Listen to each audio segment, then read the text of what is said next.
Hi மக்களே! என்னோட மேல் மாடி தோட்டத்தில என்ன செடி நட்டு வச்சுருக்கேன்னு பார்க்குறீங்களா? ஆமாங்க. இதுதான் பீன்ஸ் செடி. ஆரம்பத்தில நான் இந்த விதைய போடும்போது ஃப்ரெண்ட்ஸ் நானு அவரை விதை தான் நினச்சிட்டு போட்டேன். பார்த்தா அவரைக்காய் செடி இல்ல இது. இது வந்து பீன்ஸு. ஆனா பீன்ஸ் பாருங்களேன், இப்போ எவ்வளோ கொத்து கொத்தா நெறைய வந்திருக்காங்கன்னு. கொடியும் நல்லா வந்திருக்காங்க ஃப்ரெண்ட்ஸ். ஹெல்த்தியா நல்லா இருக்காங்க செடி. பாருங்களேன், ஒவ்வொரு பீன்ஸும் எவ்வளோ நல்லா வந்திருக்காங்கன்னு. பூவும் நல்லா அழகா ஹெல்த்தியா வந்திருக்காங்க ஃப்ரெண்ட்ஸ். பர்பிள் கலரில் இருக்காங்க. பீன்ஸ் பந்தல் நான் ஒரு பாக்ஸில் தான் நட்டு வச்சுருக்கேன் ஃப்ரெண்ட். ஒரு சின்ன பந்தல் தான். இந்த பந்தல்லையே நல்லா அழகா நிறைய கொத்து கொத்தா பீன்ஸ் நிறைய வந்திருக்காங்க ஃப்ரெண்ட்ஸ். இந்த பீன்ஸ் நான் பறிக்கும்போது நான் கண்டிப்பாக உங்களுக்கு வந்து வீடியோ எடுத்து காட்டுறேன் ஃப்ரெண்ட்ஸ்.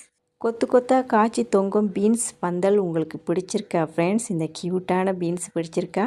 பிடிச்சிருந்தா லைக் பண்ணுங்கள், உங்கள் தெரிஞ்சவங்களுக்கு ஷேர் பண்ணுங்கள் ஃப்ரெண்ட். மறக்காமல் சப்ஸ்கிரைப் பண்ணிடுங்க ஃப்ரெண்ட்ஸ். நான் உங்களை அடுத்த வீடியோவில் சந்திக்கிறேன். டாட்டா பாய்.